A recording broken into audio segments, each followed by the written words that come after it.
people each and every time, but what are you going to do?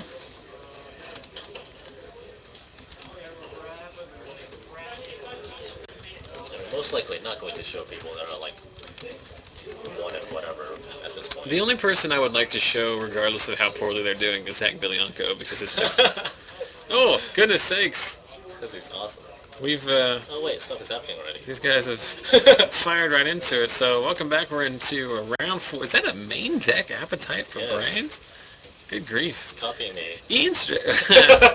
Ian is the kind of guy that if he loses to a particular card too much, he will just mainboard his deck against it.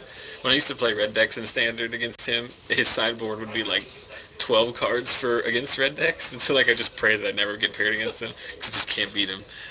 But anyway, so Ian is basically playing what he likes to call like aristocrats without the aristocrats. He's basically just playing like a red, white, black, like value kind of mid-range deck.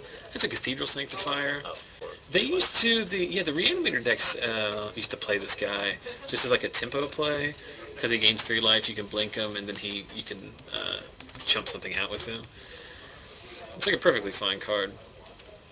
We see Grixis, Garrett playing his Grixis list that he played, we saw early on camera.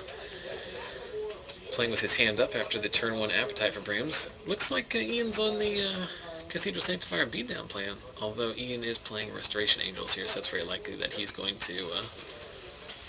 also, some guy is asking why Garrett is playing with stuff on the board instead of making Ian write it down, and the answer is because this is FNM. Yes, because it's literally the most casual kind of Magic you can play and still have it recorded in the DCI's database. So Ian did not have the Restoration Angel, but he does have an Obsidat, and that's gonna be pretty tough for Garrett to come back from. Garrett's stuck on mana here. He really got burned last turn when he cast that Divination, hoping to draw into a 4th land, because then when he whiffed, he missed the opportunity to play his Rakdos Key Rune, and now he's really up against it here. Right. So we see if he gets the 6 mana, he has the Div Visit up there, but yeah.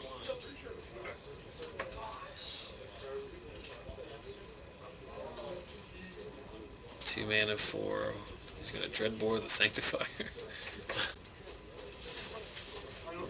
So Obsidat comes back in, drops Garrett down to 13. Garrett has reached the portion of the game where he's just going to pick up the rest of his cards. And that's not to be missed either.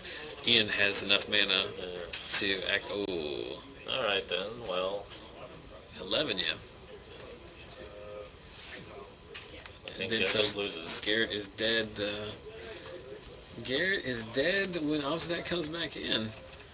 That was a quick one.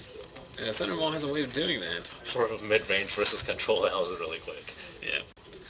Well, Ian's deck, Ian's another guy who only plays his own decks, and Ian's very much like, there has to be white cards in all of his decks. And like, you know... O-rings. Yeah, you look at his turn 1 playing Cathedral Sanctifier and think like, well, what the crap is this guy playing? But then when he like just casts a turn 5 Obsidat into turn 6 Thundermaw Hellcat, you're like, okay, this deck has probably got good cards in it. And it very much does, you know. It has Restoration Angels in it, so that it's playing creatures that get value off of the blink effect. And then as well as just like a very lucrative high-end. Like, no one's ever going to complain when you're casting Thundermauls and Obsidats in the same game.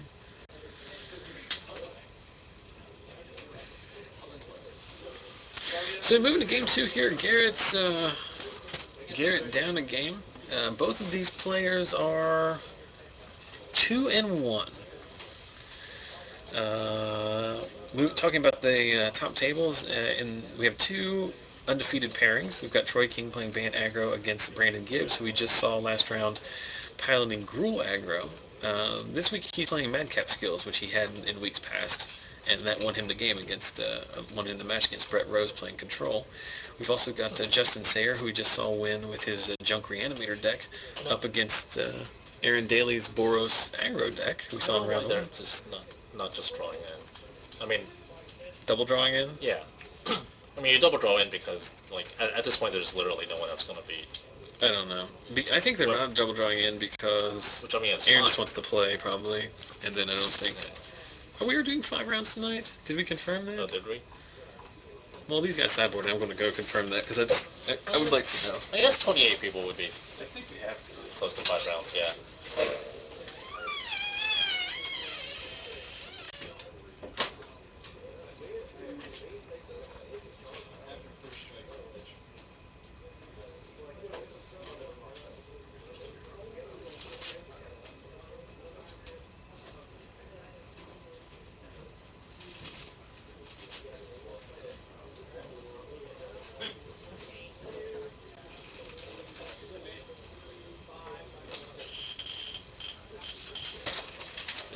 Five rounds. 5? Okay. That makes a lot more sense.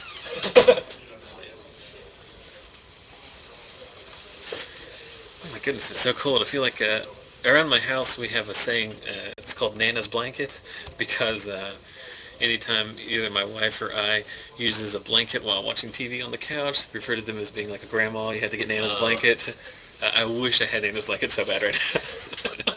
I'm just going to like create a Nana's blanket out of these like pieces of paper, like some kind of hobo, with just like newspapers in the apartment. There might be like better things around here to do that with, but... I also like this play from Ian, which is the play the shock land untapped. Like, Risk Sanctify. Yeah. And that you won.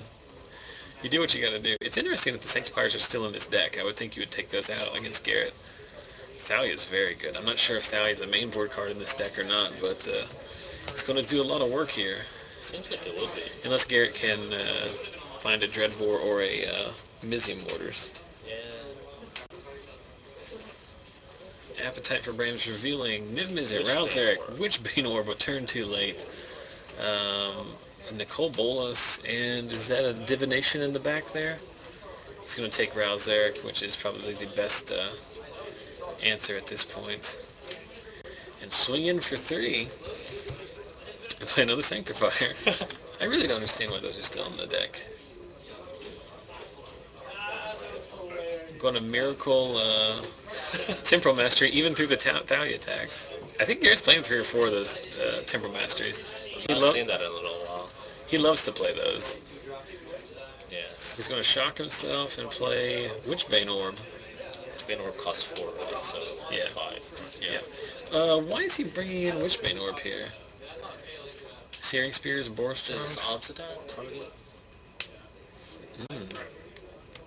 Does Reckoner target? That's an excellent question. Well, for player, I think it targets.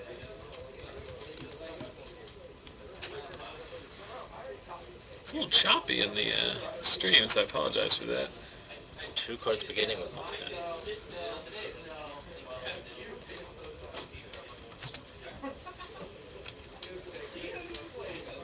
So we're paying a Divination the hard way. And it is the opposite of that. Alright, So I apologize for being... You'd think after doing this for so long, I'd know what these cards do.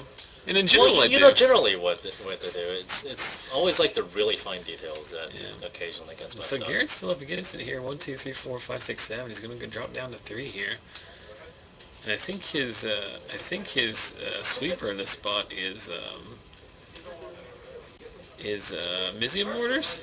Good grief! Jesus. Well, that was Ian moves to 4-0 or 3-1 on the night, so he's drawing very live to the top 8. And we've got still 35 minutes left in the round, so I'm going to slot out and try to find another feature match for you. I'm sure there is actually. Oh, there's got to be plenty. Yeah. I don't want to see anybody get